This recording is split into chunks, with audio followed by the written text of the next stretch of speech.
Hello everyone, it is Wednesday, June 10th, and welcome to today's adventure, animals included at the Zoomaha Zoo. My name is Brittany. I think I know most of you, but if not, I'd love to hear from you. Feel free to drop me a line. Of course, I'm always looking for more ideas like the zoo and different topics and any speakers. If you have recommendations, please send them my way. Today will be a little bit different than our regular talks. And I ask that you humor us a little bit as we navigate switching between multiple locations and cameras. We had planned to do this in person, of course, at our meetings in Omaha. And we're so grateful that the team there at the zoo, especially our friend Beverly Heinrichs, you will not see her on video, but we know that she's there, and so big thank you. She also gave Charlie and I an incredible tour back in February when, of course, we were doing our site visits to plan for Omaha. But they were willing to convert this to virtual and have worked so hard. So thank you so much to the whole team there. By doing this experience, we also wanted to emphasize that even though the zoo was closed during COVID, conservation never sleeps. You can see it there at the bottom, and then you can see it on Phil's t-shirt and Charlie's t-shirt. And the animals still need to be fed and housed. To show our support, the CG team is all sporting our t-shirts, our Conservation Never Sleeps shirts, which benefit the Omaha Zoo. And as Gonzo said, he wants one. We'll make sure that you get the link later on. A few housekeeping items to cover before I introduce the speakers today. First, of course, today, as usual, the webinar will be available after the live session. We'll get that link over to you as well. Feel free to share it with your teams, family, friends, but please don't post on social media. And also, because the zoo is now open and many of them are in close proximity to each other, they will be wearing masks. We don't think it will disrupt the audio. We think you should be able to hear them just fine, but if anything comes across muffled, I will jump in and make sure that, have them repeat. It's also a bit windy out there today, so please bear with us on that. Next, we'd love to hear from you during the session. If you have questions, do feel free to send those in chat and make sure you're posting to all panelists and attendees. We do ask that you keep it to animal-related questions when we're in the animal barns and reserve any of the business-related questions for the end. We'll finish with a Q&A with both Tina and Cheryl later on after the tour of the various barns. So next, a quick intro of our speakers. First, you'll hear from Dr. Cheryl Morris, who serves as the Vice President of Conservation at Omaha's Henry Doorly Zoo and Aquarium. In this role, she oversees the conservation sciences and veterinary departments along with the zoo's conservation activities globally. She is a trained animal nutritionist with a Ph.D. from the University of Illinois and over 90 publications on nutrition, behavior, and environmental enrichment related to carnivores, insects, giraffes, and reptiles. She serves as AZA's Felid Taxon Advisory Group, TAG, co-chair. It is. Nutrition advisor. How am I saying that? Is that right, Cheryl? Yep, yeah, you're right. Okay. And 7 species survival plans. You will also meet some of the keepers that handle the animals, as well as the animals themselves, of course. And we'll close with Tina Cherica, who is the president and CEO of the Omaha Zoo Foundation. Over the last 10 years, she has raised more than $250 million in support of the program and expansion of Omaha's zoo. I think so. 7 staff members dedicated to growing philanthropic support for Omaha's community treasure and preserving it for future generations. And finally, if anyone wants to stick around after the main portion of the talk, we'll have an optional ride along through the zoo, which will actually be with Beverly. Forgot about that part. She will be joining us for that part and narrating along the way. So you can see the grounds and a bit more of the environment that these animals live in. So let's get to the fun stuff. I'll kick things off by introducing Dr. Cheryl Morris. Thanks for being here. All right, thanks guys, and welcome to virtual Omaha. I'm super sad that you're not here with me in person because I love to talk about this topic. I'm super passionate about it for a lot of different reasons, but I am a scientist, I'm a trained scientist, and I'm standing in front of, I'm right in the heart of the Omaha Zoo, and right in the middle of it is a building that we call our Center for Conservation and Research.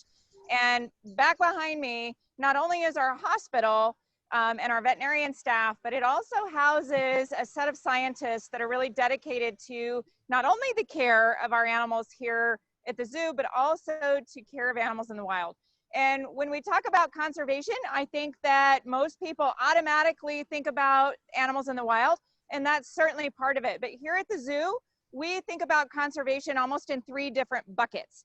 And those 3 buckets, one of them is definitely what we're doing for the counterparts of our animal ambassadors here in the wild. So what are all of the activities that we're doing in Africa and in Madagascar and in Asia to help support and combat the threats that face those species there?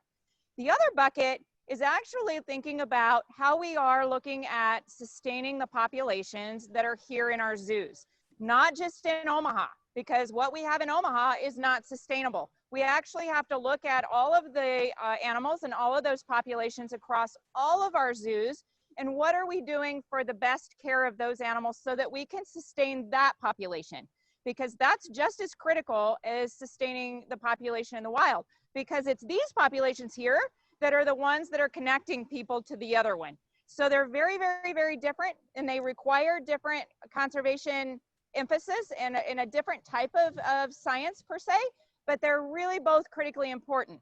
And then that third bucket is actually what we do here, what we call our green practices, and also what people can do at home. So those individual behavior changes that we can all do that help both of those populations. So it's better energy usage, it's better recycling, all of those type of things. And for sake of time, I'm going to focus on those first two, because that's a lot about what the sciences are that are in this building here behind me at the zoo. So I'm going to focus on what we're doing for the species in the wild, and I'm going to spend some time talking about what we're doing for the species and the populations that are in zoos, because both of those are very, very important. So there's three major sciences that are behind me.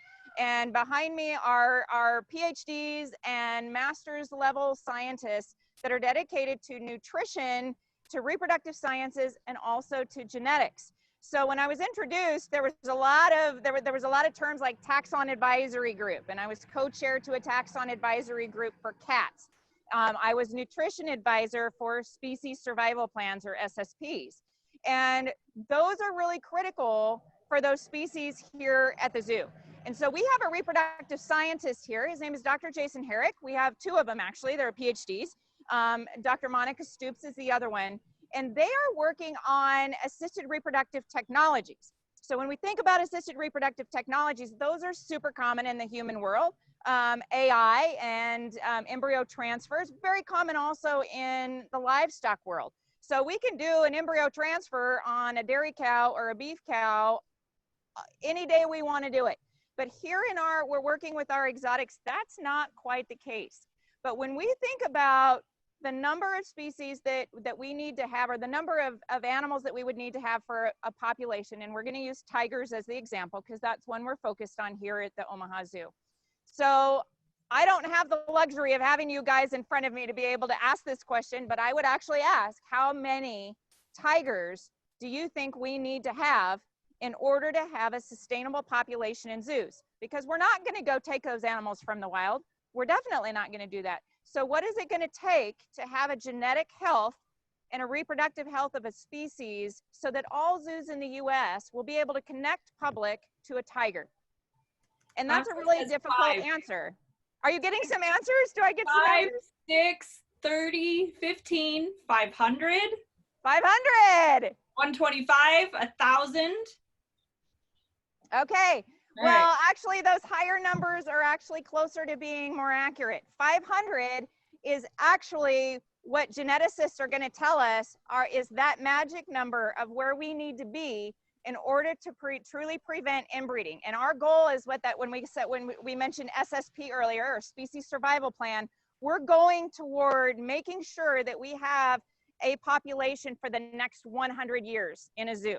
So that's what a species survival plan is. And they're saying that we need about 500 in order to prevent inbreeding. And the reality is that for the Amur tiger, that's only one species of tiger, and that's the one we're focused on here in Omaha, but there are 3 subspecies of tigers that all of AZA is working with. But we only have 119 Amur tigers in all AZA facilities. And that is definitely not going to be sustainable for the future. We're not going to have more tigers in 100 years if we continue on the trajectory we're on. So our scientists behind me in nutrition and in reproductive sciences are working together to figure out what some of the roadblocks are as to why we're not successful breeding Amur tigers. That was also known as the Siberian tiger. For some of you, the name changed not all that long ago, so now we call them the Amur tiger, but technically it was also the Siberian tiger. So we're working on trying to figure those things out. But what's really cool here in Omaha is that we built the one and only, through some of the work that Tina does and the foundation does, a tiger breeding center that is dedicated. It's off exhibit, so the public don't see it. But these animals these are the most genetically valuable Amur tigers in the world that came here to be bred, so that we can help bolster those numbers and hopefully get to a point where we will be sustainable. We're not there yet. And that's really scary for those of us who work here and are wanting to make sure that grandkids and grandkids of grandkids down the road get to experience the beauty of the Amur tiger.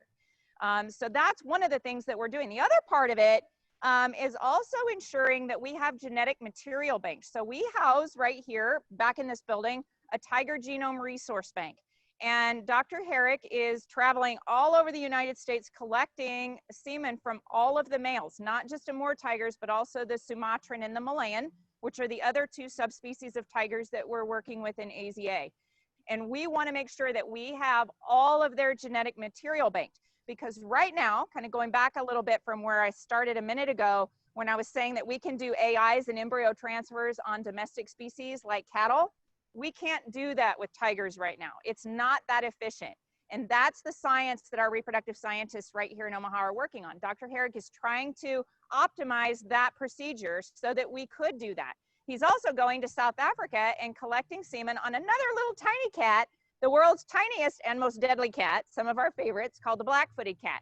And that one also is very critically endangered. And he's collecting semen and bringing that back to the United States with a permit, so that we don't have to get those animals and collect them from the wild. We just have to get the semen from them and bring it back. And then we can hopefully optimize the AI procedures down the road. So just because we know how to do an AI with a cow doesn't mean we don't know how to do it with a tiger. All of these species are really, really different. And that's the incredible beauty of having a facility like Omaha that's really dedicated to the sciences. And they're also working with our nutrition department and figuring out, how does nutrition fit into that? So those are some of the big pieces of science that are going on. The other department that's back behind me is also our genetics department, our conservation genetics department, led by Dr. Ed Lewis. Now that goes to the field piece. So what I was talking to you about tigers is more of that bucket that we're talking about for sustainability and for zoos. The other bucket is, of course, what we're doing for the wild. So Dr. Lewis is studying and is working in Madagascar. He spends typically, not this year, thanks to COVID, but typically he's in Madagascar about 8 months out of the year. And looking at the diversity, the biodiversity of species there, particularly lemurs. So those little bitty primates, that really cute little fuzzy primates that are truly endemic to Madagascar and part of what make Madagascar really, really unique. And part of what has been one of the biggest threats for them has been deforestation and just the poverty. Tina and I were in Madagascar this last October, and both of us can attest that the scale of the poverty in Madagascar is truly unbelievable. And it's unlike anything you have ever seen or experienced before. So people there are really having to learn how to live with their environment, but also the importance of conservation. And sometimes those are opposing forces. And the last thing on some of those people's mind when they're starving to death is saving that fuzzy little lemur that's up in a tree. So Dr. Lewis's team has been really critical in being in the field and helping people understand that connection and being able to live with that connection very, very, very effectively. So he has over 20 different nurseries that have been built. They're run by people in Madagascar. They're not run by us. They are truly run by Malagasy people. And the trees are then planted back in the forest. So last year in 2019, over 3 million trees have been reforested. So the whole point about conservation is that it is really not an animal problem. It's a people problem. So we have to, while most of us are really care about the animals, we super care about making sure that connection is right with the people. And then we have other species that truly have additional threats that we work with. And you're going to get now to, we're going to transition now and meet some of our Indian rhinos. We have two species of rhinos here at the zoo. We have white rhinos, which are from Africa, and we have Indian rhinos, which are from Asia. And so they're in different parts of the zoo. One's in Africa grasslands, one's in Asia highlands. And the threats that face our rhinos are truly about, regardless of where they're found in the world, are about their horn. And their horn is made out of keratin, but their horn is very valuable. Up to $60,000 per kilo is the value of a rhino horn. And so when you think about the scale of poverty, wherever you live in the world, particularly in Africa, some of that can be awfully tempting. And again, so it goes back to, this is an issue of people, not an issue of animals. If we can help figure out how to deal with the poverty, if we can help those people, then we're going to ultimately help the animals. So it's a little bit of a different concept in thinking about. So we're going to head that direction, and we're going to actually get to meet our rhino crew. So I want to right now introduce you to our amazing hoofstock crew. Our hoofstock crew here at the zoo not only is responsible for our Indian rhinos and what you're going to meet right now, but they're also responsible for our giraffe and our sable antelope, and also for our cheetahs here at the zoo. So I hope you guys enjoy the rest of your tour, and I believe Tina and I are going to be around, so we'll get to answer some more questions as we go. Great, thank you. We do have a question. Should we ask a question now, Britt, or no? Yeah, Cheryl, actually, we do have a question related to the rhinos. Someone sent in, says, my son would like to know if you would be able to use this same method to repopulate white rhinos. The same method as far as? I think you were discussing the tigers when that came in. Oh yes, actually we're a little bit, the really good news with rhinos, we're a tad bit further along with rhinos than we are with tigers. And actually our scientist here, Dr. Monica Stoops, is one of our reproductive scientists, and she actually has been able to do an AI in Denver that was successful and produced a birth. So you're about to meet a real cool little guy called Marshall. He has a half sibling at the Denver Zoo, and that was due to an assisted reproductive technology science that was conducted by our scientists here in Omaha. So absolutely. Very Great. cool. Very good question. Let's get to the rhinos. All right. There's Marshall and Hillary. Good. We can hear you. Yep. All right, well, hey guys, and welcome to our Indian Rhino Barn here at the Omaha Zoo. My name is Josh, and I'm actually here with Ben, another hoofstock keeper, and then Alex, another one of our hoofstock keepers.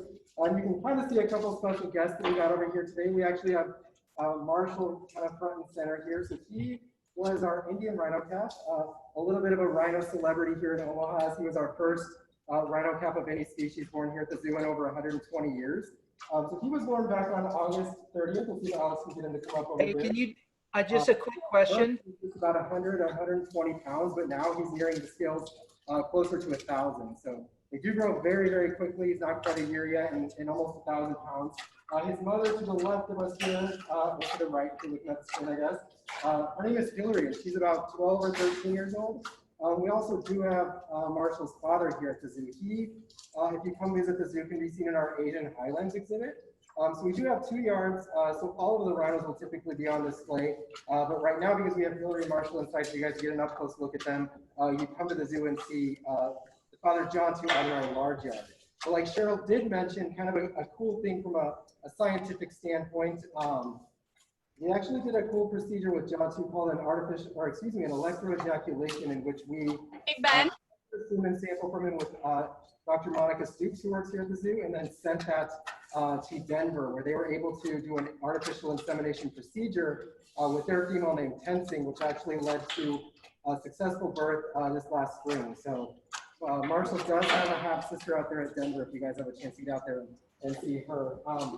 It is extremely important, as Cheryl was saying, that we have viable populations of species within our zoo populations. Hey, can you hear us? Just a quick question. On our parks. Rhinos are currently listed as vulnerable. You can't hear us, Brittany. That are threatening their survival don't change. They can be listed as endangered rather than vulnerable. So some of those things include things like habitat loss, political or civil unrest, like Cheryl said about some of the things in Madagascar as well, or even poaching for the horns. So as Cheryl mentioned, rhino horns really have no value for anything other than the rhino. We use them for defense, for sparring with other rhinos, during courtship and things like that. So very important that these guys have those horns on their own face and definitely not in the hands of any poachers. You can see Marshall here doesn't have much of a horn yet, so it's going to take a little bit of time for that to grow into that little guy.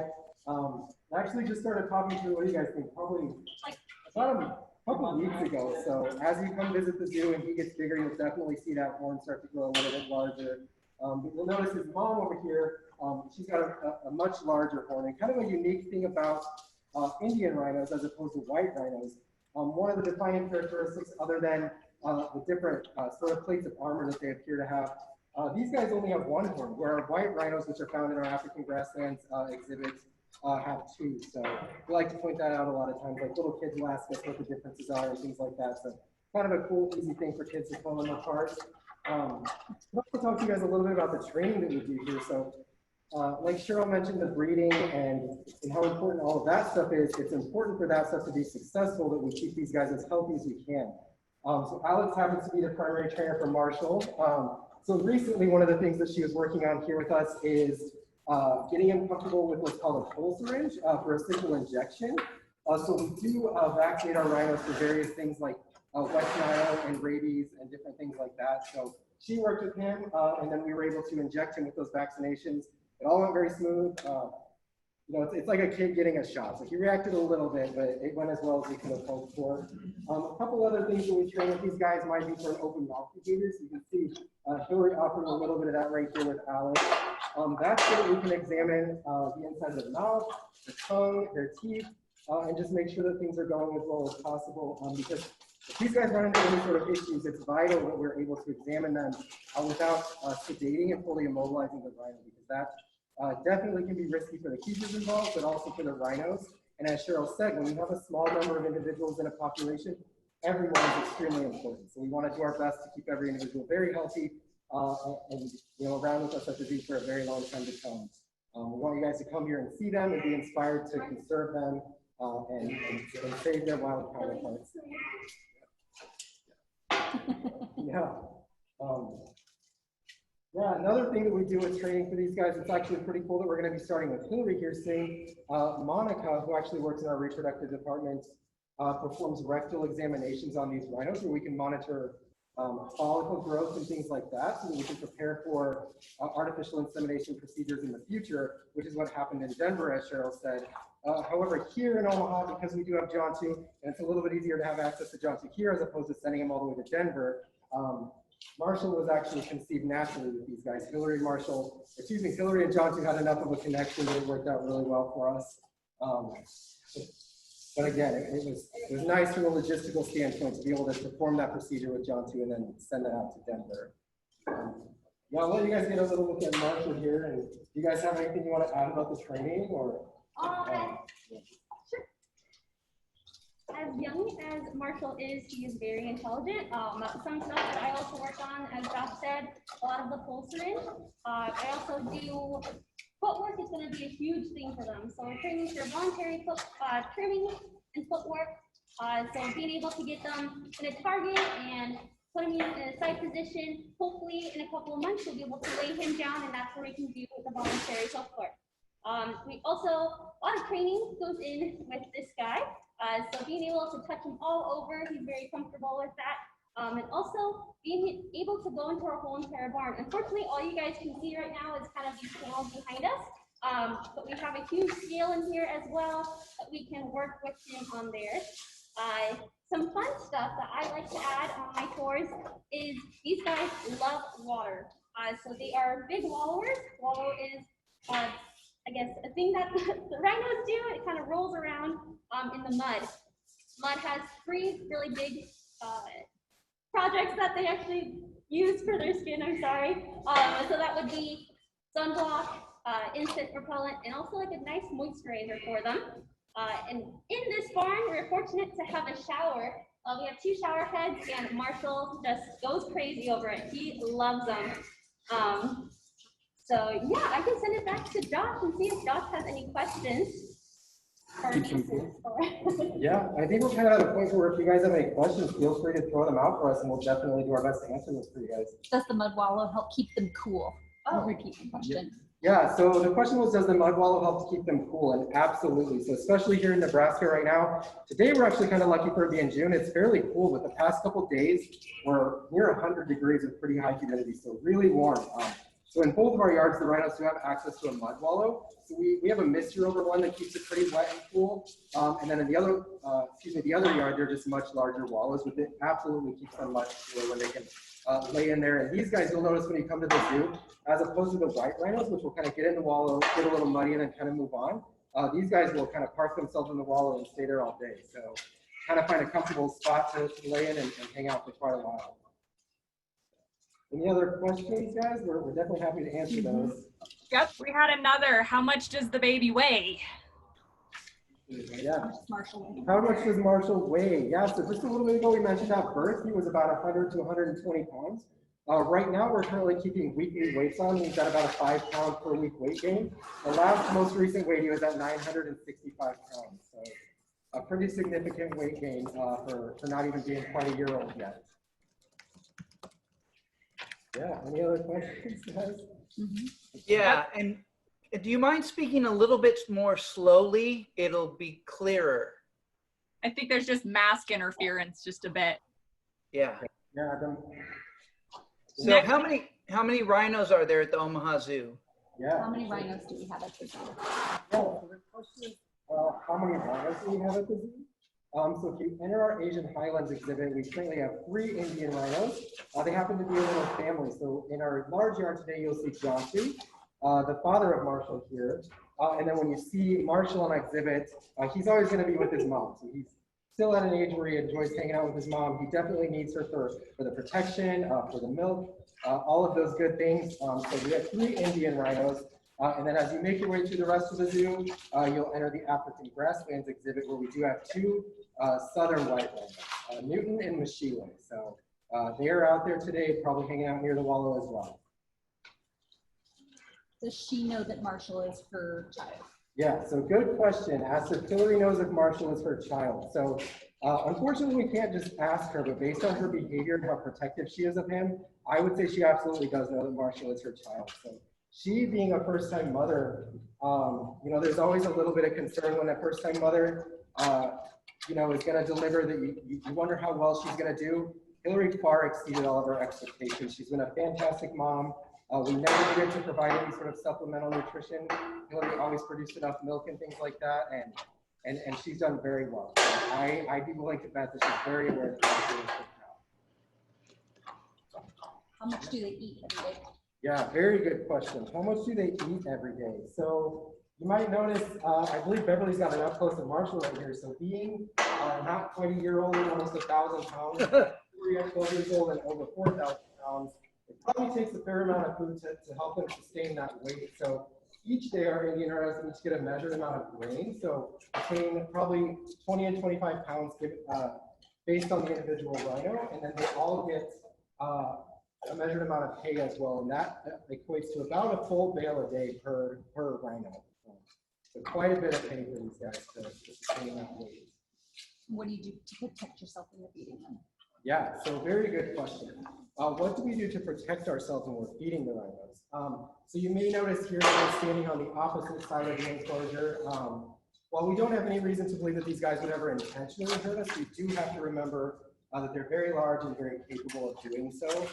So in order to maintain our safety, as well as just making sure the animal is comfortable during any sort of interaction, we work with what's called protected contact. So again, we've got these bars in front of us here where the rhino will always be on an opposite side of a barrier, which again maintains a certain level of safety for us, because that's a top priority here at the zoo.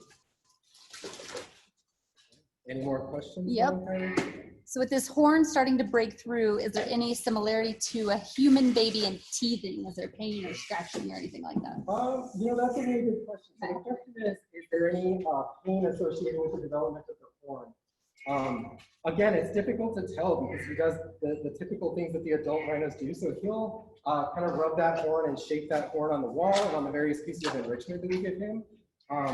As far as pain goes, I wouldn't imagine there's too much involved, but if there is, we definitely monitor our rhinos very closely for any sort of behavioral changes, and we would definitely get our vet staff down here if we needed to or anything like that. I can add on to that really quick. So Marshall does have teeth. He has milk teeth right now, but are going to be these little tiny tusks at the bottom. A little bit ago, when you guys were listening to Cheryl Morris talk, he was actually kind of gnawing on the pole right here, and we're assuming that it's nice and cool for him, same way that kids' teeth, he kind of does it too. I don't know if you guys can hear that honking behind him or behind me, but that's actually Marshall. That's one way that he's able to communicate with his mom and also with us. It's a cute little honk, and I don't know if you guys can really hear it that well. Do they ever try to grab your hands when you're feeding? Yeah, so the question is, do they ever try to grab our hand when we're feeding them? So they absolutely will. They might mistake the hand for a piece of food that you're offering them or something like that. But again, when we're training them, safety is a major priority. So before anyone's really allowed to feed the rhinos or interact with them in the way, we make sure that they know all of the safety guidelines and things like that. So if they were to grab a hand, I think it would be completely unintentional, but we are aware of the possibility and make sure to do anything that we can to limit that from happening. Do the animals show favoritism amongst keepers? And then vice versa. Good question. So do the animals show favoritism amongst keepers? So favoritism might be a little difficult thing to define with the animals and certain keepers. However, as I mentioned before, Alex happens to be the primary trainer for Marshall. So what that means is Alex will be the trainer or the keeper that works most closely with Marshall. And she'll be the one to train him in any sort of new behaviors. And then eventually maybe reach a point where other people are involved as well. But because of that closeness in which Alex works with Marshall, it's probably pretty possible that they might have a different relationship, maybe even a favorite keeper relationship, as opposed to what Ben or I would have with Marshall. So yeah, it's possible, but we're not sure. I like to think so. I think we all have our favorites too. We care for them all the same, but I think we all definitely have some of our favorites. So who are your favorites? Yeah, so you want to know some of our favorites actually. So as Cheryl mentioned earlier, being hookstock keepers, we care for quite a collection in the zoo here. So everything from the Indian rhinos all the way back into the grasslands, including the giraffes, zebras, and things like that. I tend to be pretty fond of things like the giraffes. I know Alex here, once again, the rhinos. Ben, we also work with cheetahs. I know Ben is a cheetah fan. If you have any other things that you really like to work with, bongo, which is an antelope species that we have here in the grasslands.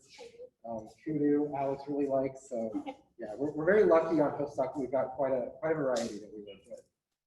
What skills have you trained Marshall on so we can participate in this healthcare? Yeah.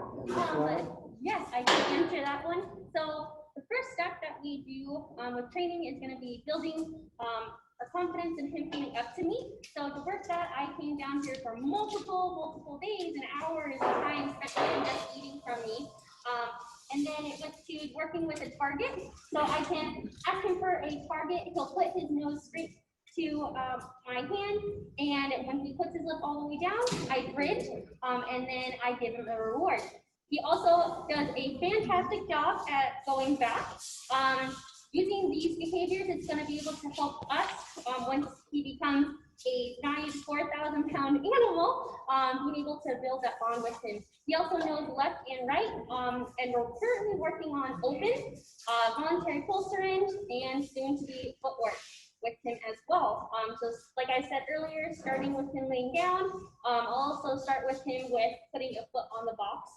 So make a little box so we can do the front of his toes. But yeah, those are my big ones right now, and it's pretty cute to watch him, and yeah. What's the age span of rhino? Yeah, so the question is, what's the age span of the rhino? Are you curious about like how long they live, or the age span of the rhinos we have here at the zoo?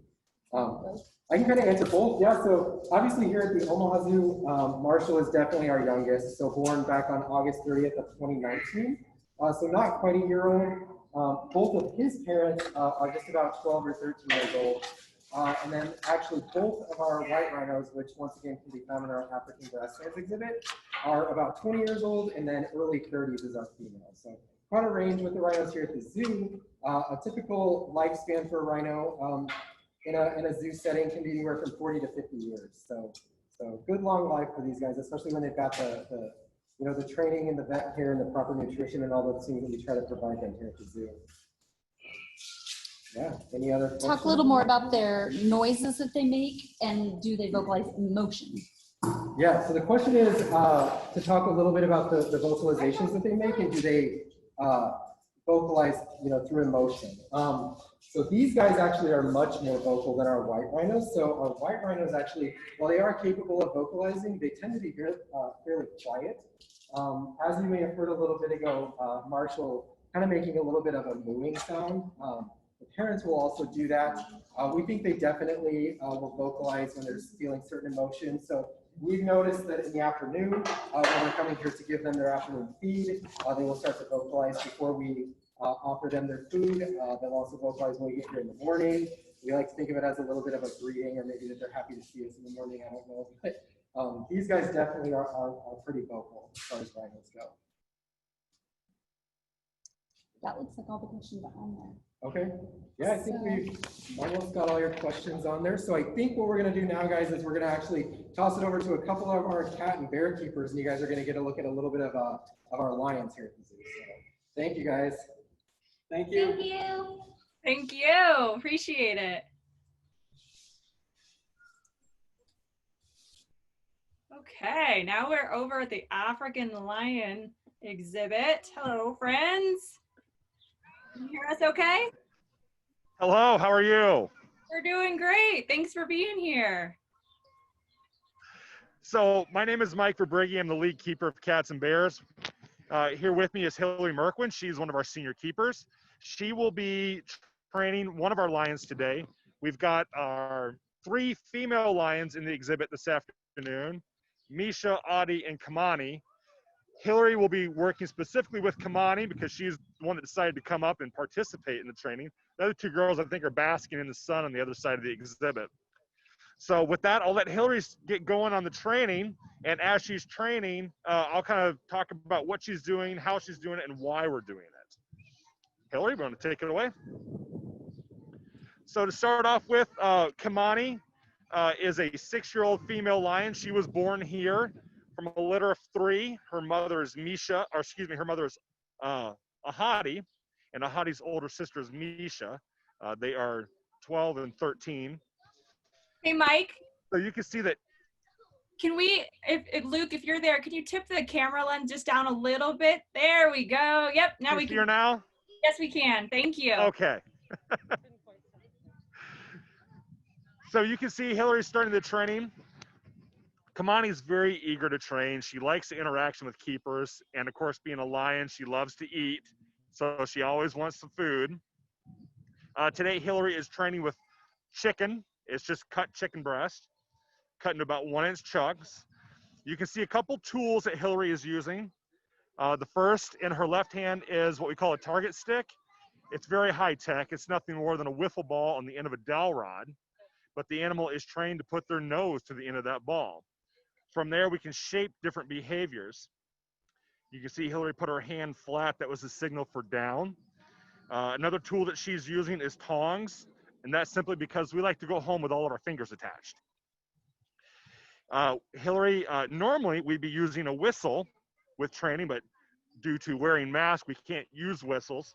But Kamani is so well trained that she knows Hillary's commands, and when Kamani does a correct response, she knows what Hillary is, how she's going to react to Kamani, if she's doing the right or wrong behavior. These 2 definitely have a bond. That's the first kind of, in my opinion, the first real key for training is that the animal has to have a good bond with the keeper. If there's no bond, they're not going to train well for the keepers. Hey, Mike, can we tip it down just a little bit more? With the light, we're getting a little bit of a glare on the camera. There we go. How's that? Is that better? Okay. Yeah. Thank you. So she's training Kamani with the target to move her down. That is a paw command, and that is so that we can take a look at the pads of the feet and the claws to make sure there's no abrasions, the claws aren't getting overgrown. And she's trained to do that on both her left and right front paws. After every positive command, she gets a food reward.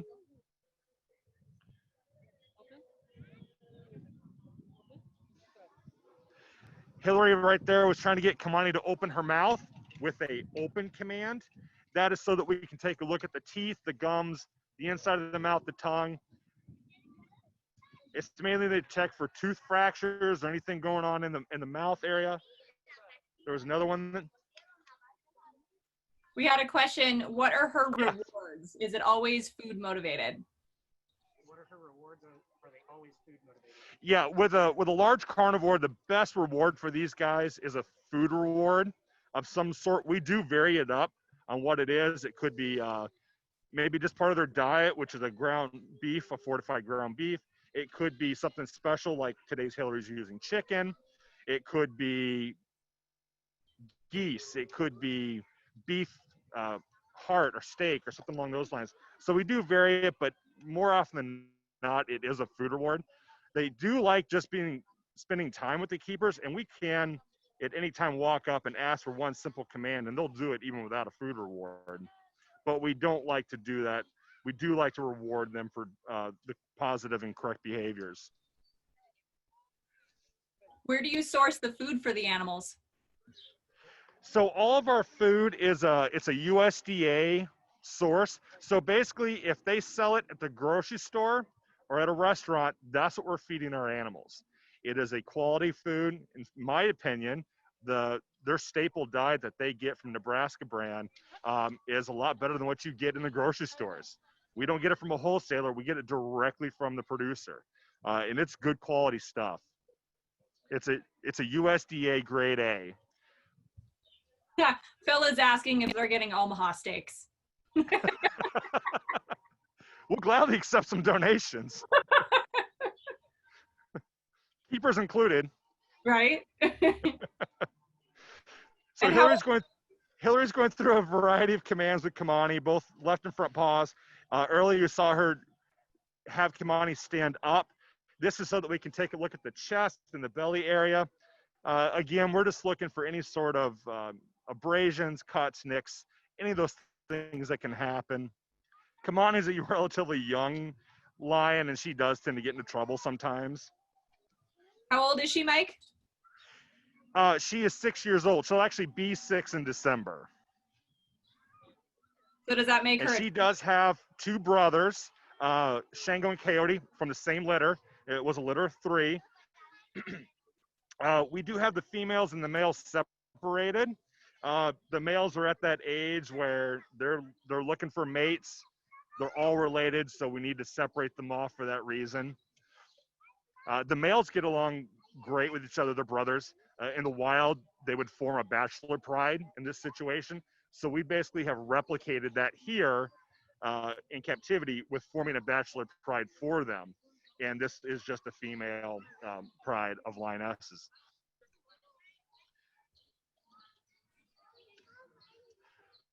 We're going to get some more chicken on the way so that we can continue training with Kamani. So at 6 years old, does that qualify her as a teenager of sorts, or is she a bit older? I'd say she's at that rambunctious 18, 20-year-old range. Yeah. Yeah, let's see if we can do side, Hillary. Hillary is going to attempt to get Kamani into a side position. There she goes. She got her. This is a side position. There's the log in the way.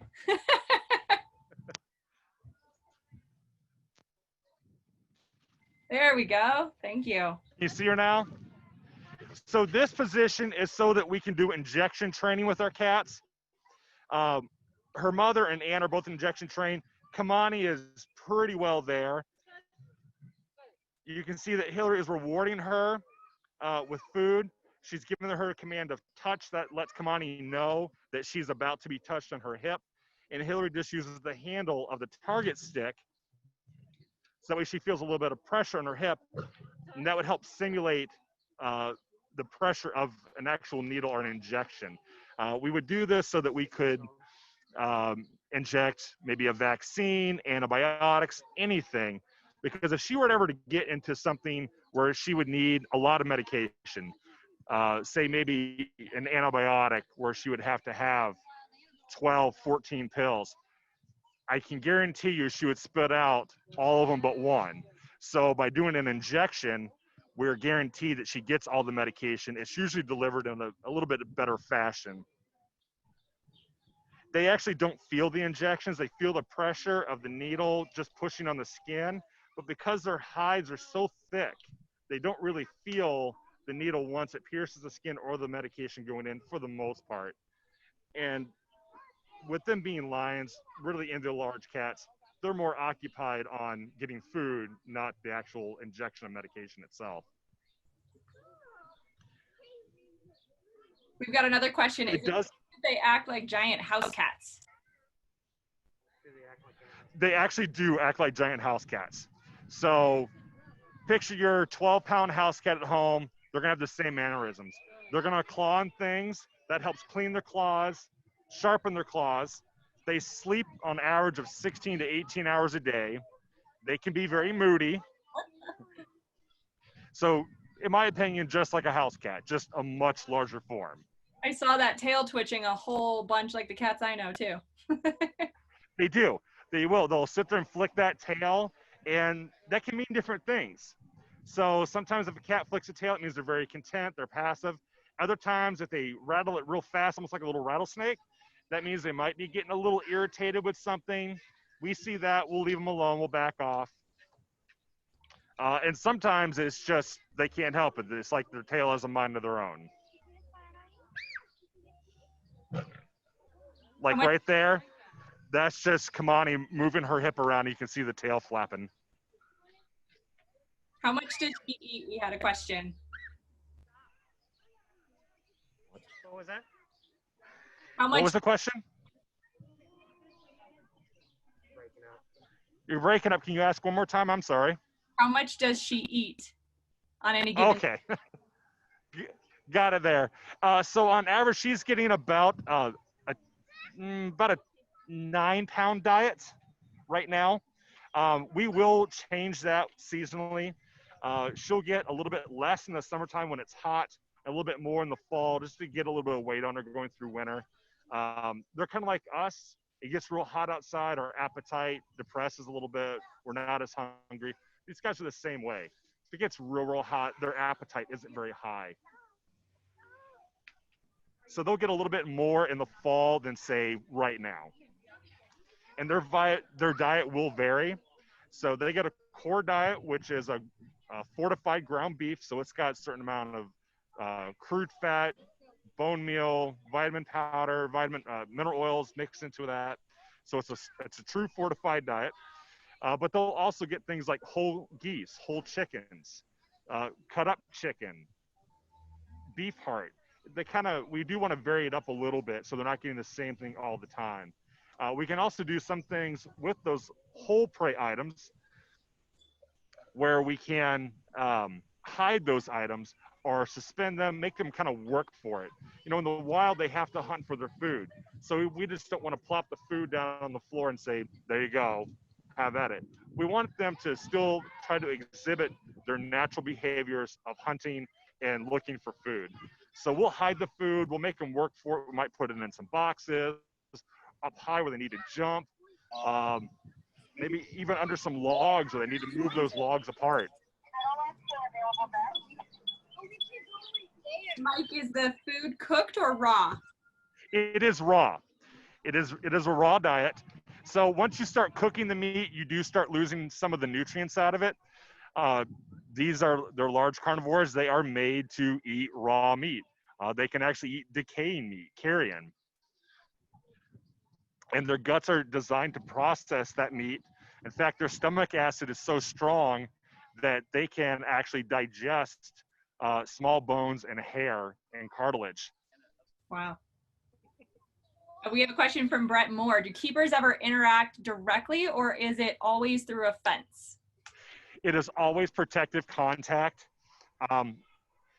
That's for safety reasons, both on the keeper part, but also for the animal. There's no reason for us to ever have to enter the enclosure to do anything with these animals. That's a very dangerous situation.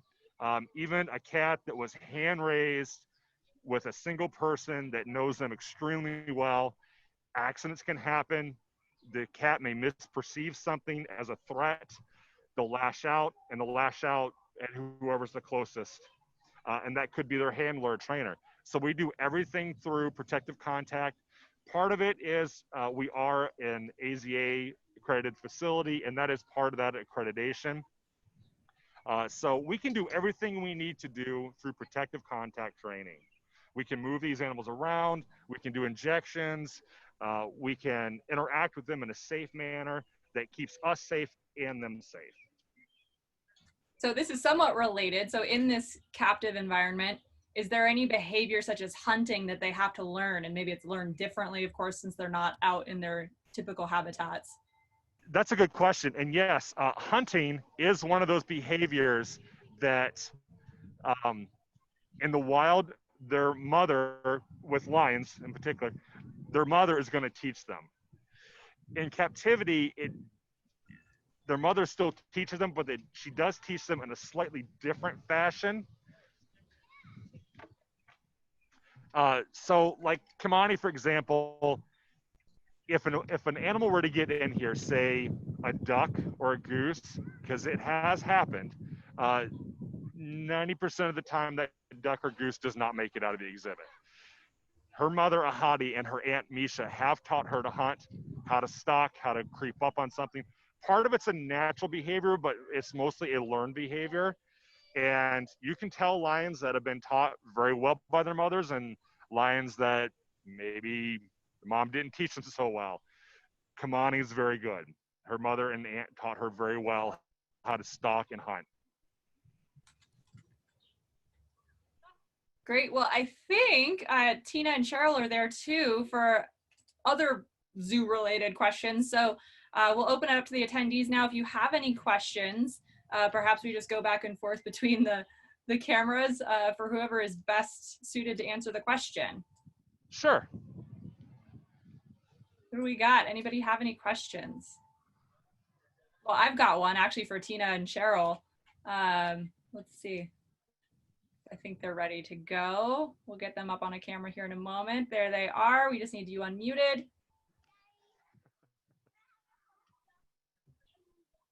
Whoop, unmute. There we go. Can you hear us? Yeah. So Oh, perfect. my question's related to COVID. How has that looked for you? What has that meant for the zoo? Oh, I'm sorry. Can you repeat, Brittany? We can't hear right now. Can you hear me better now? If I lean in really, really close. What was your question? We've lost your video too. Oh, okay. We're back. I said, as it relates to COVID, what has that looked like for you at the zoo? I mean, your staff, of course, could not go home. Animals still had to be fed, but now you don't have guests coming in to check out the zoo. What has that meant? Did you hear that? No. As far as COVID, how has that affected us at the zoo? Oh, you want me to take that one? You take that one. I'll talk about the business operations, how it affected, but Cheryl with the animals and the animal care staff. Okay, yeah, well, it certainly has affected it. It's affected all zoos where we've been closed since the middle of March. So it's nice to actually see, I was commenting earlier how nice it is to see people here. But there are some species that, at least from our veterinary health side, that we are concerned about, because there are some that could potentially, not that we would necessarily get it from them, but that we could actually give it to them. And that does include cats. So that's why you see our cat keepers, also the primates. So we have a number of species here that we're really careful about, because it's possible that they can be carriers of it, and we don't want to give it to them. So not only are we thinking about the public safety piece of this, but we're also thinking about the animal safety part, and making sure that our animals are staying safe as well. So it's been an additional hindrance. I heard Rocky actually mention about the whistles, and so they've had to change, our keepers have actually had to change how they take care of the animals here a little bit, especially if they're going to be within that 6-foot radius. So it's definitely had an impact, and it's going to continue to have an impact on us for the foreseeable future. But I'm going to let Tina talk specifically toward the financial piece of that. Absolutely. So typically during the summertime, we would have an attendance at the zoo somewhere in the neighborhood of, 10 to 15,000 people a day at the zoo. So what COVID has done is limited our ability to welcome guests back to the zoo. It's changed how they experience it. Currently, we only have outdoor exhibits open, and we call it a walking safari experience.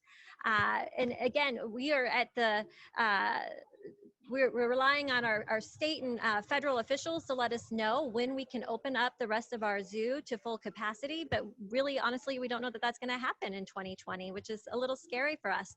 On an annual basis, we have 1.8 million plus visitors come through our gates. And until such time people feel safe coming back to the zoo, it's going to have a real impact not only on our operations, but our planning for next year. And we truly expect this to have a financial impact that lasts going into the next 2 to 3 years.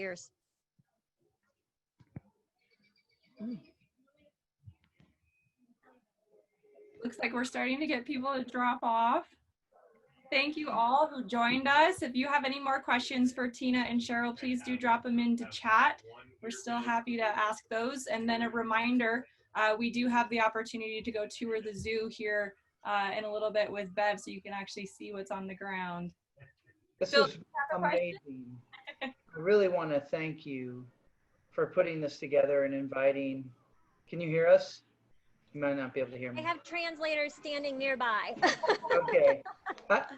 I'm just saying thank you. Thank you. Thank you. Yeah. Thank you very much. We appreciate you coming out to see us. Oh, there are more questions? Oh, are there any more questions? We're happy to answer any questions you may have. I know I accept as the foundation director that people really want to know about the animals, and I do have my favorites too. So if you'd like to hear any of those stories, I'm willing to go that direction as well. Okay, I have a question for Cheryl. So when this whole conversation started, as far as us coming to visit the zoo and the live trip, where we were going to be there in person, I think you were in Antarctica. Is that right? She was in Antarctica. Yes, I was in Antarctica. Yes, the best part of my job is I get to travel and take donors on fabulous experiences, wildlife experiences around the world. So last fall, I went to Madagascar with Cheryl to visit some of our reforestation sites, followed quickly by a safari to Kenya, and then January I was in Antarctica. It was amazing. I might have been in Belize, helping the Belize Zoo. I was there in January. Really interesting. Oh, go ahead, Brittany. I was going to say, we had a question from one of our members, from Mark. Do the animals miss seeing visitors? Are they used to that level of activity and engagement? I'll start that with my experience, but then I'm at Rocky's standing right over here next to me, and so I'll translate that question for him if he didn't hear it. But yeah, I think they actually do. The animals do, I think, interact with guests. Last week, I don't have a lot. I don't get to be out around a lot. I spend a lot of time in my office. And when I was out, I had more fun watching the animals, because it was almost like they were like, what the heck is with somebody walking around the zoo all of a sudden? It was really funny. So I think Rocky can probably attest to that, as to how they are acting different between when guests weren't here and now that they're starting to come back. Thanks, Cheryl. Yes, so depending on the animals, some are acting a little bit differently than others. I know with our lions, they're utilizing different parts of the exhibit that they haven't before. On a busy summer Saturday, they may not hang out right in front of the glass on the left side of the exhibit, because that's where a lot of people gather. But I've noticed that now that it's a little quiet right now due to the limited number of guests, they're using different parts of the exhibit, which they really haven't before. I can attest that our bears go out on exhibit, and especially our male sloth bear, Bodo, he looks for people, and he goes out, and I can actually tell when there's nobody around, because he'll just kind of sit in the middle of the yard, and when somebody walks by, he'll get up and walk over. And as they're walking down the path, he'll kind of walk with them down to the end of the exhibit where the glass is, and kind of sit there and just watch them until they move on to the next exhibit, which would be the tigers. Then he'll come back to the beginning of that exhibit where the path is and wait for the next person. So I think the animals, they are definitely picking up on the attendance right now. And some animals are might be using it to their advantage, and some of them are definitely missing the crowds. We've got another Thank you. one. What are the most Are unique? there more questions? A couple more for myself, for Rocky, for Tina? Yep. What are the most unique animals at the zoo? The most what? Unique animals at the zoo. I think we would all have a different answer on that. I think there's an answer that, for me, the most unique ones are the ones that are the most challenging to feed, because I am a trained nutritionist.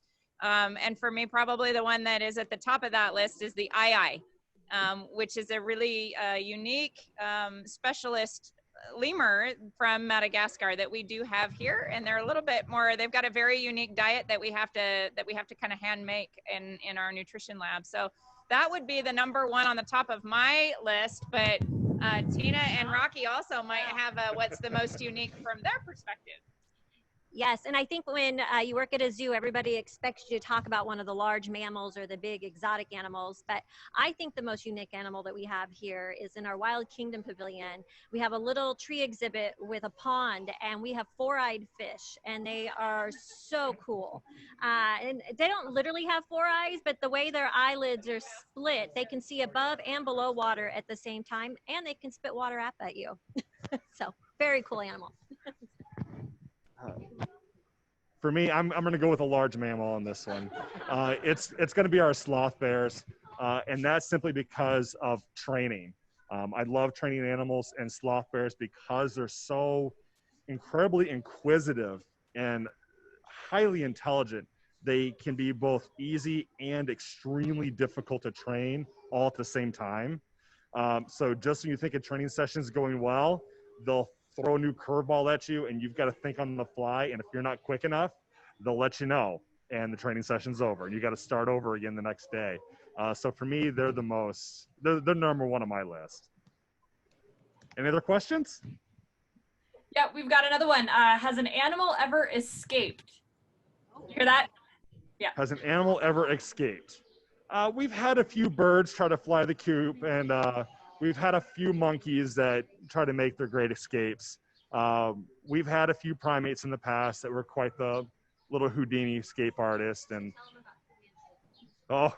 we had an orang, Fu Manchu. This was before me, but as the story goes, he would let himself out at night to take walks around the lagoon. I don't know how much of this story is true.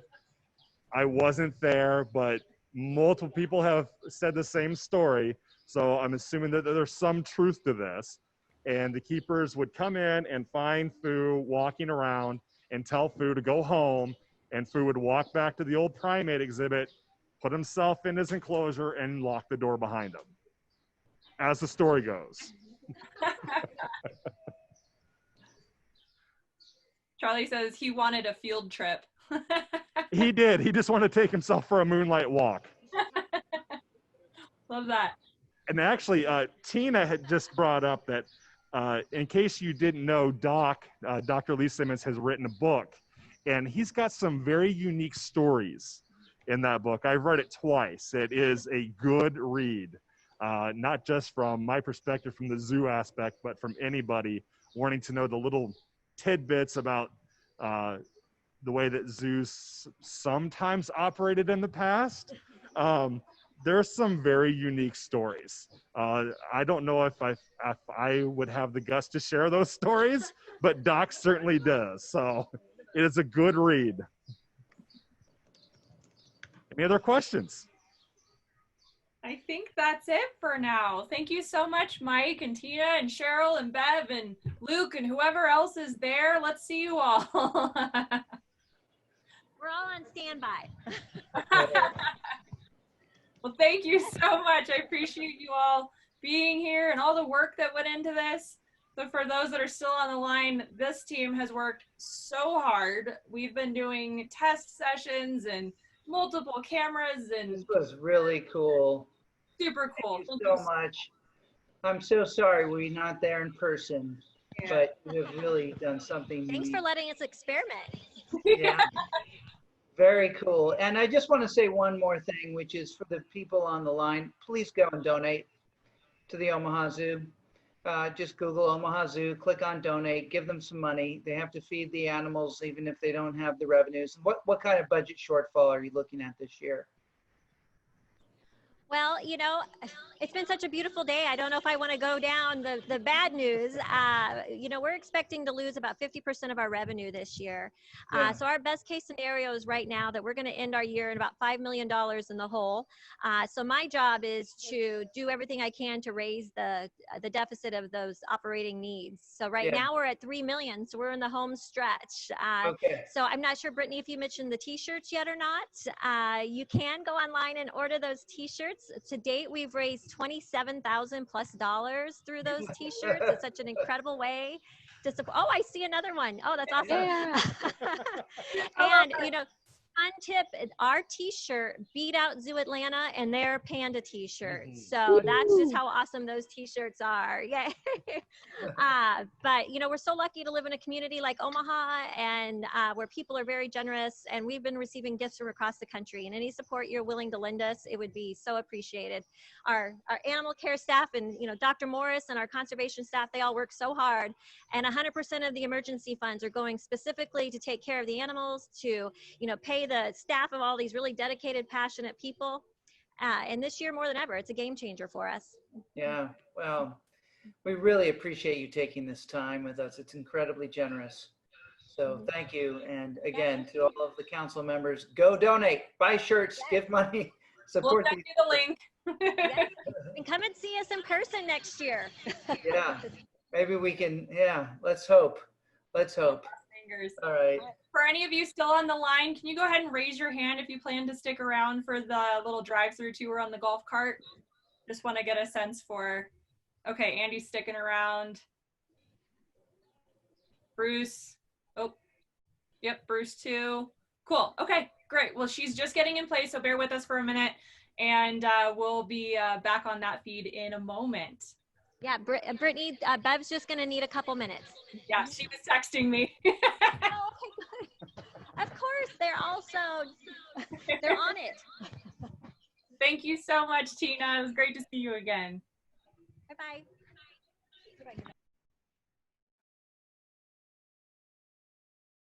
Hello. All right, I'm gonna step on the cart here and hook up my computer, and we will get going. Great. Everyone, if you go to Beverly's picture and there's 3 dots in the right corner, you can pin her video so that she is the biggest one on the screen. Unfortunately, even as the host of the call, we can't do that for you. It's your own view settings.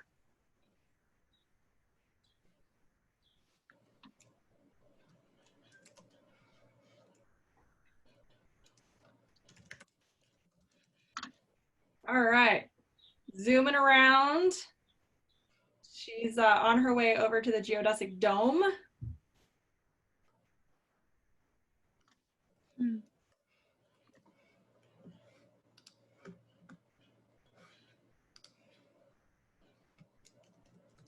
There it is. So cool. I think she's just trying to get her other camera up so we can see her too.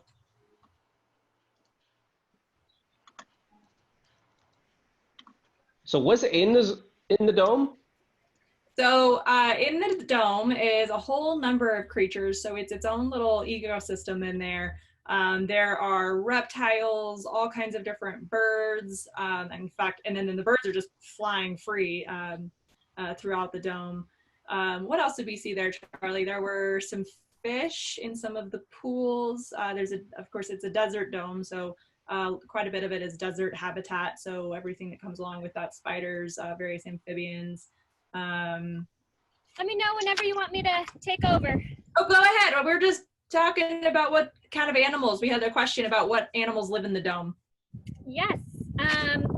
So we actually, it's animals from around 3 different desert habitats. So the Namib Desert, South Africa, the Red Center of Australia, and the Sonoran Desert of southwest United States.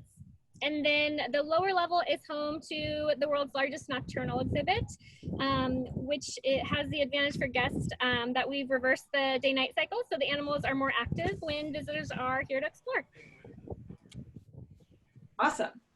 Yeah, so we were gonna, I know we're kind of backtracking probably a little bit after you guys have had some conversation, but to give you guys kind of an idea of our mission, we were gonna explain our logo. So I know Brittany was gonna kind of pop our zoo logo in there if there are any of you who have not seen it yet or are not familiar with it. You see that? Oh, Yep. thanks. Great. We can see it. Yep. Sorry, my Zoom just popped. There it is. All right. So if you look at the image on the top left corner, which is the picture of the Desert Dome, the exhibit that we are in front of currently, this represents our commitment to our exhibit. So not only do we want to provide homes for the animals that are as realistic as possible, but we also want them to be engaging for the public. And then if you move on to the next image, the one of the penguins here, this represents our commitment to animals. So many of the animals that are residents here are listed as threatened, vulnerable, or endangered. And we have many projects over the world working to help the wild counterparts of those animals. And then the image below the penguin, which is the hand with a leaf, that represents conservation.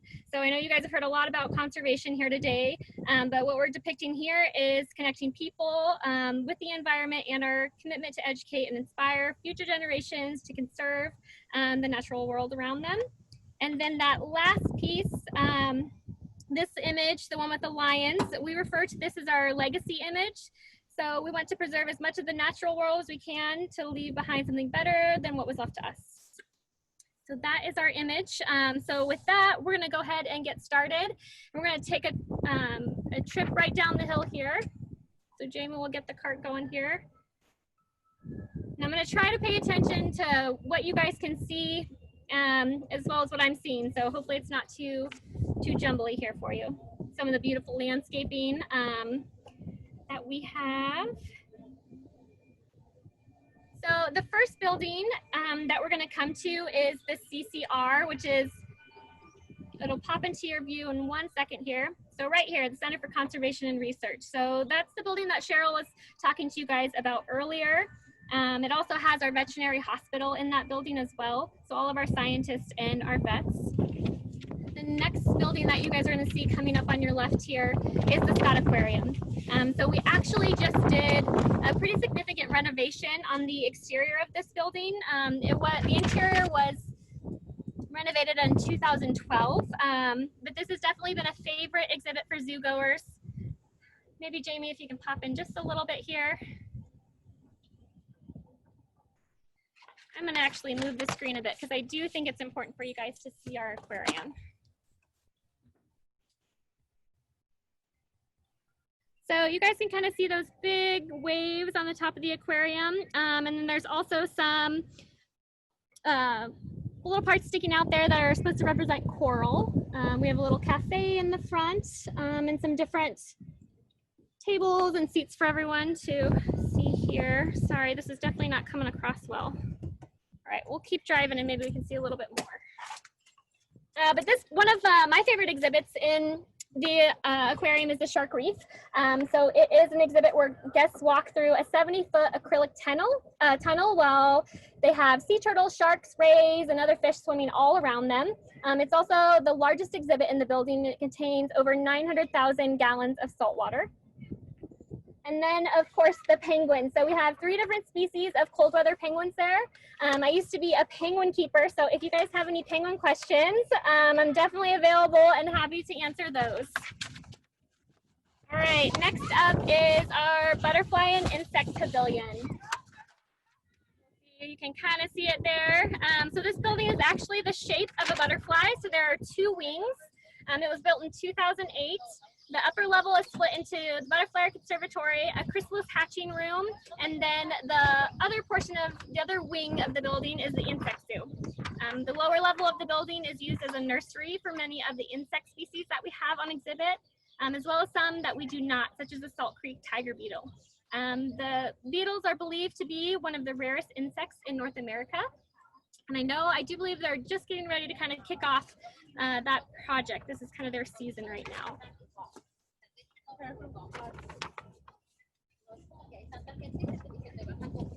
All right, so we'll be coming up on African grasslands here. That's a ticketing booth here.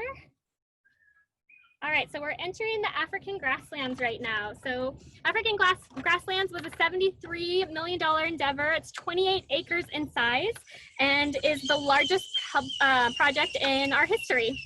So it's completed in spring of 2016. It has the extensive use of grasses, acacia-like trees, rock hoppies, and minimal barriers to provide unobstructed views of the animals. So some of the major exhibits in this exhibit are elephants, giraffe, white rhinos, cheetahs, impalas. We have a few mixed species habitats and also features different animal wading pools and interactive demonstration areas. So we're actually looking out on the giraffe yard right now. So we'll keep kind of going around so you can see a little bit of the giraffe yard. So in total, the outside giraffe yard is about 3.5 acres. And then on the other side of the giraffe habitat will be our elephant habitat. You can almost see the ostrich if you kind of look out. We might have missed them. Perfect. All right. Keep going here. So right when we get to the bottom of this hill, the first building that you'll see is our giraffe herd room. So let's see here. It's right here, this big kind of brown building that's blending into the background there. So we currently have 11 giraffes in our herd. This exhibit measures, let's see here. Oh, sorry, I'm skipping ahead to elephants. So just went blank here. Can you guys still see? No, we lost your video, Beverly. Let me check here.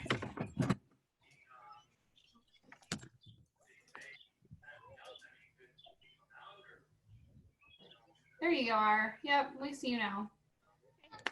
Well, he's not on site today. But you are muted. I should be on my other device here. Oh, yeah. Okay, great. Okay. Perfect. Okay, we'll keep going then. Just missed the giraffe crossing. So I don't know if you guys noticed, but our giraffes are actually on the opposite side of where their exhibit is. So there's a public pathway between their building and their outside yard. So every morning we put kind of 2 fences across, and the giraffes have to walk across the public area in order to get to their outdoor area. So it's kind of fun for the public to have to wait at the giraffe crossing. And then at the end of the day, of course, they kind of line up at the gates and have to cross back over into their building. So the director, our current director, Dennis Pate, when he was kind of figuring out all the plans for that area, he didn't think people would mind having to wait for an animal. Same thing kind of happens with our elephant. The train, they have to stop to wait for elephants to cross their yard. So we didn't think people would mind having to watch that. So kind of a cool feature if you get here early in the morning or later in the evening. So right now what we're staring at, we're right in front of the elephant family quarters. So pretty hidden here with the berm, but this exhibit is more than 20,000 square feet, and it features the largest herd room in North America. We currently have 7 elephants. So the installation of this barn and the initiation of our elephant enrichment program stimulates activity, and it allows for year-round viewing of the elephants. The family quarters has 4 feet of special sand, round and similar in size, and it keeps from compacting under the massive amount of weights of the elephant. It helps keep their joints nice and healthy so they're not standing on hard concrete all day, and it's also a little bit easier for the keepers to clean, so that is nice. So we're still kind of on the right side here. This is the elephant yard. So the left side still over here is giraffes, right side is elephants. Jamie, my driver here, she's going to switch it over so you can see one of our elephants down a little bit. Yeah. So I'm not sure which one that is. Maybe Louie. What do you think, Louie or Callie? Yeah. So we actually have 2 male elephants. Callie, our big guy from Alabama, who we always say is a good Southern gentleman. Louis was the original male that we had, and he is a teenage boy, and so he's had a little bit of trouble with the ladies kind of initiating the breeding process. And so Callie came in, and he's kind of taken over the show, and all the ladies love him. So he's been a great addition for us. All right, so about the yard, the elephant yard is divided into 2 separate yards by the train tracks, as I was saying before. So the upper yard connects the exhibit to the family quarters. And oftentimes you can see elephants in this yard near their mud wallows. It's also kind of where they feel most comfortable. So they're usually in that first yard. And then the lower elephant yard contains the amphitheater where elephant enrichment and training sessions occur daily. And those special opportunities are for guests to learn more about what it takes to care for our 7 elephants. And it's also important so they can learn how to participate in their own healthcare, just kind of what you guys learned with the lions there. So pretty big, they have about 4.5 acres total between those 2 yards. And so we're still kind of going down the giraffe section and the elephant section. And on the left up here, we're coming up to our white rhinos. Beverly, we saw you go over some tracks. What are those tracks? So that's our train that goes around the zoo. So it goes kind of around the perimeter of the zoo, and you can kind of get a nice look at all of the exhibits from around the zoo. It does go through the elephant yard up. Trying to think, we just moved it not that long ago, but it gives you a pretty good idea of the whole zoo. So we also have, if you kind of look up a little bit, you can see we have Skyfari, which is our kind of aerial view of the zoo. So guests can start at the top of the zoo at Butterflies and go all the way up to GMHQ, our game management headquarters, which is where you guys were with the lions. So it gives you kind of a good view without having to do that big 1.8 mile walk. Cool. So you can kind of see one of our white rhinos there moving. You guys see that? Yeah, totally. We currently have 2 white rhinos, Mashila and Newton. So they are our pair that we currently have. So we can go in. And a little fun fact for you guys, the word white actually doesn't refer to their color. It comes from the Dutch term meaning squared lip. So that's kind of one of the big differences between the Indian rhinos and the white. So the white have a more square lip, and if you guys were really paying attention when we were looking at Marshall and Hillary, they have kind of that more triangular lip or prehensile lip there. So one of the big differences there. All right, so the next thing we are seeing here is the little edge of our Garden of the Senses. So we might not get a great view here. But the Garden of the Senses has 250 different species of herbs, perennials, and trees, along with a blanket of roses and flowers. This garden was designed so that all 5 senses can be ignited. Beautiful aromatic perfumes of flowers and herbs scattered throughout. We also have different textures. People can feel the different plants, braille identification. And then there are numerous sculptures throughout the garden. Our parrots are in the garden usually, so you can see our big sundial there, but we also have some perches out among the flowers, and we bring different parrots out during the summertime. So they're out on the perches in the middle of the garden so people can get really up close with them. And here, Jamie's gonna change it really quick so you can kind of see the garden. The camera doesn't quite do it justice. No, it doesn't, but this is still very cool. Okay. So we'll keep going along here. So this is Archie. Archie is our sculpture of a woolly mammoth. So he is actually modeled after fossils that are from a museum in Lincoln, Nebraska. So it's he's hollow too. So it's a really cool process of kind of how they sculpted him and put him together. And actually our horticulture curator here, she is really great about trying to plant species around the areas that would be native to whatever that portion of the zoo is. So for him, she worked with a gut paleontologist who told her kind of what kind of things Archie would have eaten back when his species was alive. And so we have lots of different things over there, junipers and strawberries and things that would have been around when Archie was eating them. Let's see if we can see our cheetahs.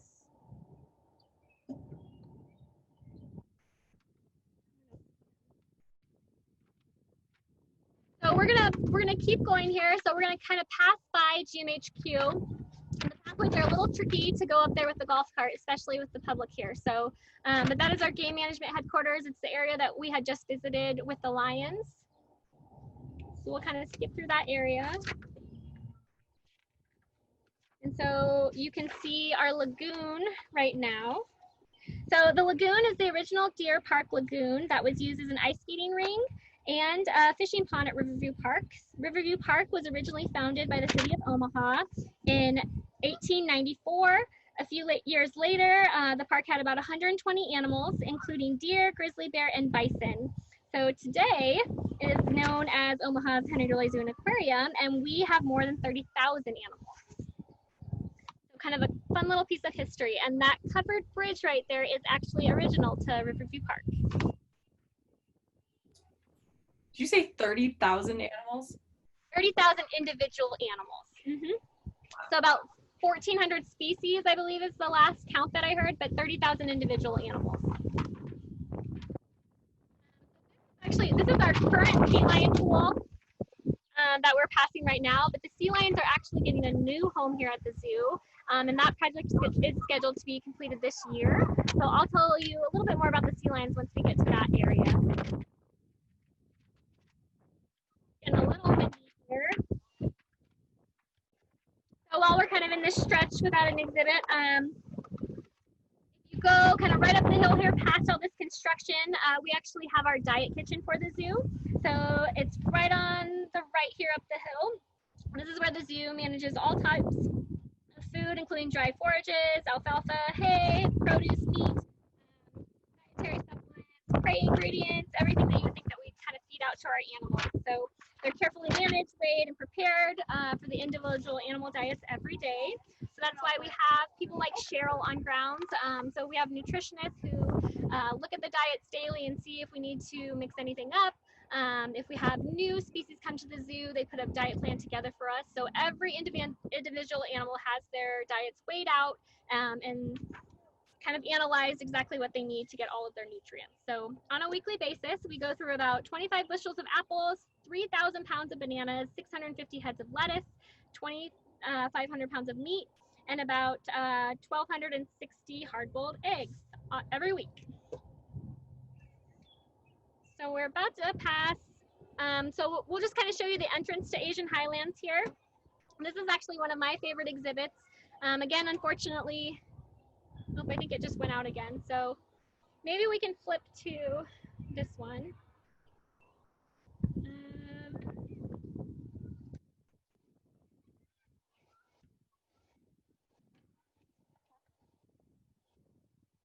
One second here.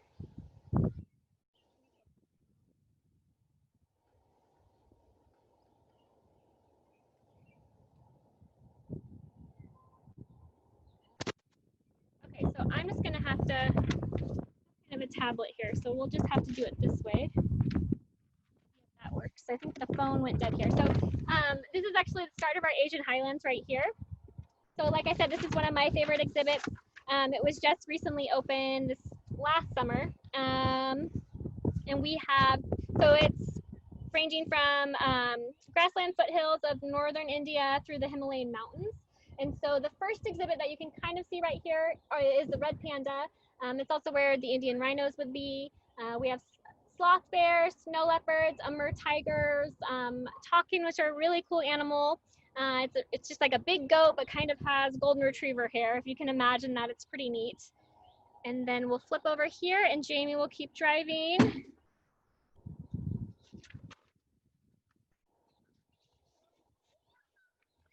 See how you guys can see.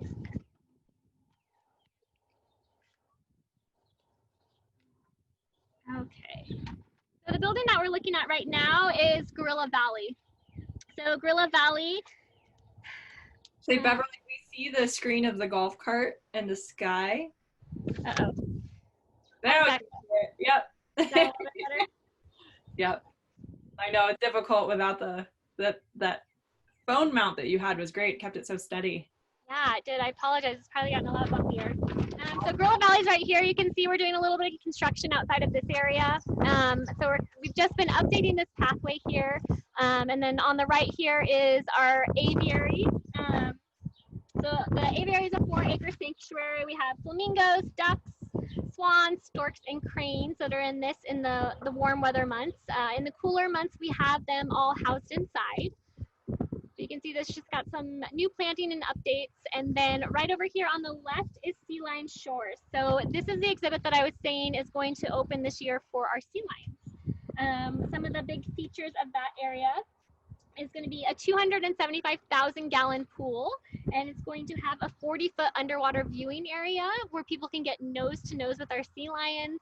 It'll also have a separate pupping beach so that mom and babies can be separated after birth until they learn how to swim. So that's pretty exciting for us. All the beautiful evergreens in there. So still a work in progress, but one that we're really, really excited to see completed. See our construction workers hard at work over here. And then right down this pathway, this leads to Glacier Bay Landing, also a more recent area. So kind of a food service, kids play area. We also have a nursing den, what we call it. So it's a little area where moms can go to nurse and have some privacy. Our carousel is over here. And then also our Alaskan Adventure splash pad. So you can kind of see all the sculptures over there. So there's 89 different sculptures. They all have water features. We have sounds and all the misters and everything going in the summertime. And so it's a really fun splash pad water play area for kids in the summertime. So usually pretty packed in that area when it's really, really hot out. So here's Glacier Bay. Good place to stop and get some ice cream and yummy treats.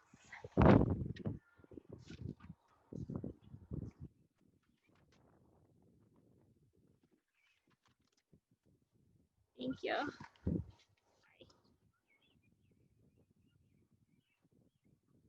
All right, so this is our flight amphitheater right here to the left.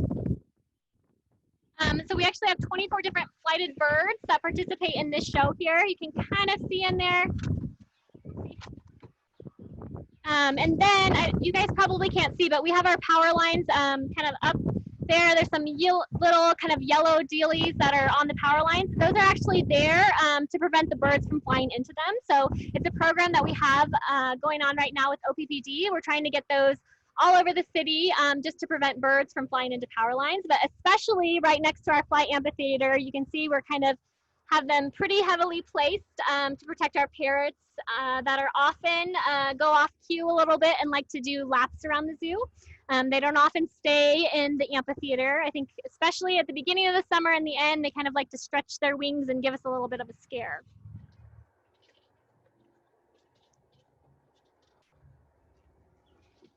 Oops. All right, so then right here on the right is our Children Adventure Trail. So this is a 5-acre outdoor area. It's hands-on learning experience. This is kind of a part of Meadowlark Theater that we had just saw, the flight theater. We have that big tree house in the background for kids to play on. There's a budgie exhibit.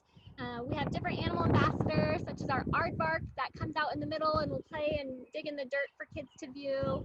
And it's connected to the education center. So I don't know if you guys can see that kind of in the background.